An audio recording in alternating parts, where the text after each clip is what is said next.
Bayonne-Pau à Anoeta, c'est un des événements de la 21e journée de Top 14. Les Bayonnais, invaincus à domicile jusque-là, ont décidé de délocaliser ce duel des Pyrénées-Atlantiques à San-Sébastien, dans l'enceinte habituellement occupée par les footballeurs de la Real Sociedad. Et c'est une équipe de Pau avant-dernière et qui a besoin de points, qui débarque donc au Pays Basque Sud.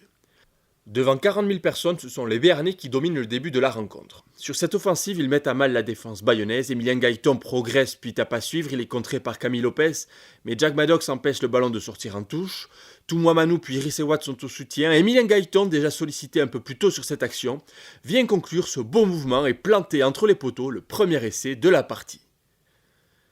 On revoit au ralenti ce jeu au pied de Gaëton qui est contré par Lopez, le sauvetage de Maddox qui permet à l'action de se poursuivre, puis les soutiens de Manou et Watt, suivi de la conclusion d'Emilien Gaëton. C'est le 10e essai en top 14 déjà pour le jeune 3/4 centre. 13-3 pour Pau, l'Aviron est en train de passer à côté du début de son match, mais les Basques vont tenter de réagir juste avant la pause.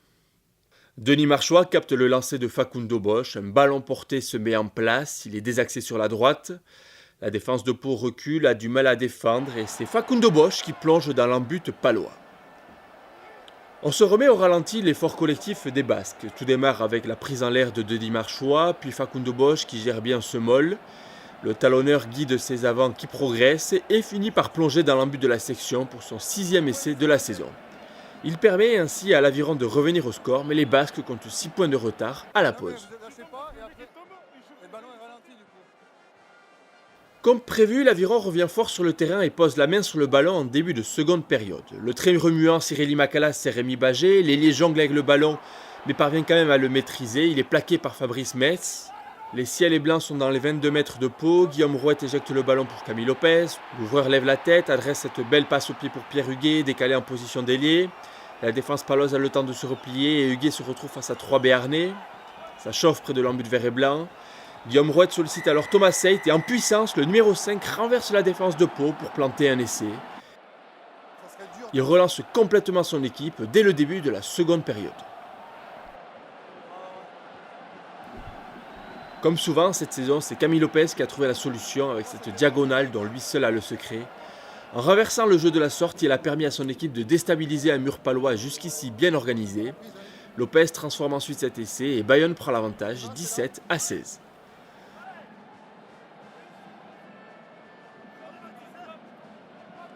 Pau n'a pas dit son dernier mot et les Béarnais, très bons en touche, volent ce lancer de Facundo Bosch. Gorgadze, Henri, Decron, le ballon va de main en main et arrive jusqu'à l'aile de Tuimaba qui défie Yohan Orabé.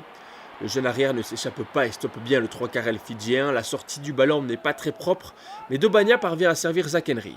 L'ouvreur lève alors la tête, voit un décalage et tape ce superbe extérieur du pied. Clément Laporte accélère et plus rapide que Baptiste Egui, l'ailier s'empare du ballon et plonge dans l'embut de Bayonne. On se repasse ce coup de pied magnifique de Zach Henry qui tape de l'extérieur. Cette passe millimétrée, Clément Laporte n'a plus qu'à conclure face à une troisième ligne qu'il prend forcément de vitesse avant de laisser exploser sa joie. 17-21 puis 17-23 pour Pau après la transformation.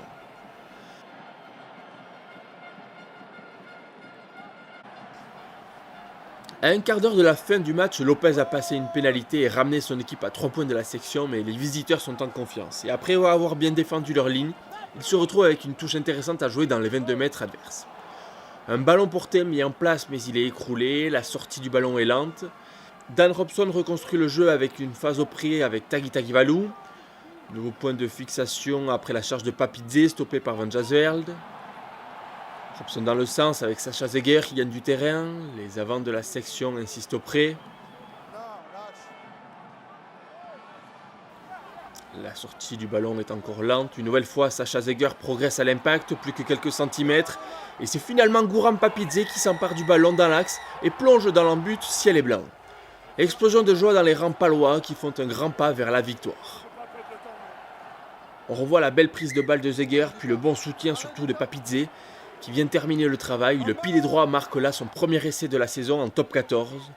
Les supporters béarnais sont ravis, ils ont le sourire, les Bayonnais un peu moins. 28-20 avant la transformation, puis 30-20, la section a réussi son coup à Anoeta.